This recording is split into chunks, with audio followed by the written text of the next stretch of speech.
蚵仔酥、蚵仔面线、蚵底，桌顶这全部的料理，拢是采用台南市南区安平区出产的蚵仔所料理，而且用餐的贵宾内底，阁会当看到市长黄伟哲嘛伫遮。看伊大喙食蚵仔模样，嘛会当感觉到这蚵仔的鲜甜美味，真正绝推荐。台南的蚵仔其实真的太好吃，没有什么苦味，只有鲜甜味，而且它又是很健康，蚵仔是本来就是很健康的食品，而且最重要的是它都有经过检验，都是符合健康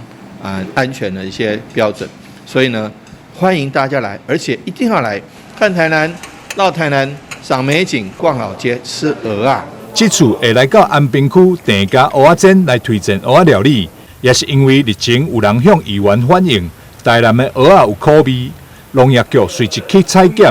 现在检验结果出炉，大众会当安心使用。这一次有送了4个单位哈，那检验出来包括水质，还有它的藻类那都没有问题那请民众台南的蚵仔绝对是安全的，希望大家从3月以后，尤其是下个月，就是我们台南蚵仔最好吃的时期。因为台南的蚵仔正着时，南区安平区议员参选人林依婷也特别甲养科业者共同来做推荐。今天跟我们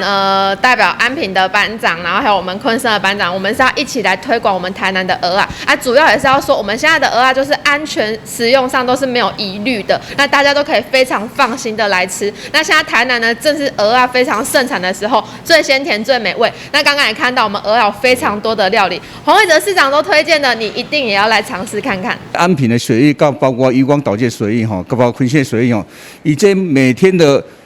一天24小时，它有2次的涨翠潮，而且那个在外海的话，它的水流量很大，所以它的水质如果是好的话，蚵仔就是没有问题。所以它的水流量这么大的话，所以你要吃最新鲜的蚵仔，就是一定到安平才有得吃。蚵仔是大众都能做好吃，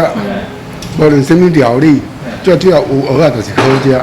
现在是这段时间，就是阮台南市的蚵仔上回味的时阵。凊彩摕任何一粒，内底蚵仔拢是肥肥胖胖。看起来就互人就想要品尝看卖，尤其现在台南的蚵仔正着时，爱食美食的朋友一定要来试看卖。台南新闻张秀维采访报道。